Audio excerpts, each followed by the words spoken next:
മുറുക്കാണ്. അപ്പോൾ എന്തായാലും നമുക്കൊന്ന് കഴിച്ച് നോക്കാം.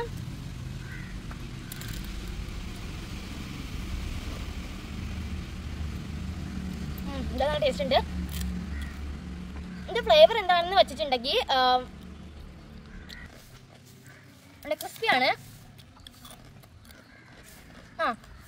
ഇതിൻ്റെ ടേസ്റ്റ് എന്താണെന്ന് വെച്ചിട്ടുണ്ടെങ്കിൽ ഇതിന് ഉപ്പൊന്നുമില്ല, പിന്നെ എരിവും മധുരമൊന്നുമില്ല. ഈ എണ്ണയിലിട്ട് വഴിച്ചുള്ള ആ ഒരു ടേസ്റ്റ് ഉണ്ട്. പിന്നെ ഇതിൽ എള്ള് ഇട്ടിട്ടുണ്ടെന്ന് അറിയാൻ വയ്യ, അതിൻ്റെ ടേസ്റ്റ് ആണെന്നൊക്കെ തോന്നുന്നു. പക്ഷേ ഇതിൽ എള്ള് ഇട്ടിട്ടില്ല. എന്തായാലും കൊള്ളാം, എനിക്കിഷ്ടമായി. നല്ല രസമുണ്ട്. നമുക്ക് കയ്യിലൊന്ന് ഇട്ട് നോക്കാം. എന്നാണ്ട് ഉണ്ടോ കൊള്ളാം, എനിക്കിഷ്ടമായി, കുഴപ്പമില്ല. നമ്മളുടെ മുറുക്കാണ് ഉണ്ടോ, നമുക്കൊന്ന് കഴിച്ചു നോക്കാം.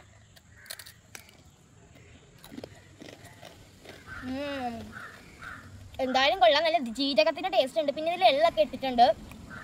ഞാൻ അത് വിചാരിച്ചെന്താ ജീവിയാണെന്ന്, പിന്നെയാണ് മനസ്സിലായത് എള്ളാണെന്ന്.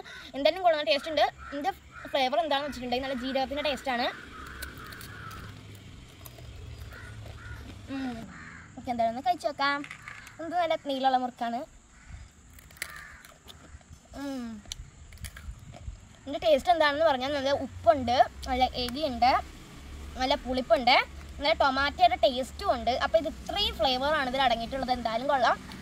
പക്ഷേ ചായയുടെ കഴിക്കുമ്പോഴത്തെ ഉപ്പ് കൂടുതലായിട്ട് നമുക്ക് തോന്നും. എനിക്ക് അങ്ങനെയാണ്. എന്തായാലും ഇപ്പം നല്ല കറക്റ്റ് ടേസ്റ്റാണ്. നിങ്ങൾക്ക് ഇഷ്ടപ്പെടാമെന്ന് അറിയില്ല. നിങ്ങൾ കഴിച്ചിട്ടുണ്ടെങ്കിൽ കമൻറ്റ് ചെയ്യാൻ. എനിക്ക് ഇഷ്ടമായി.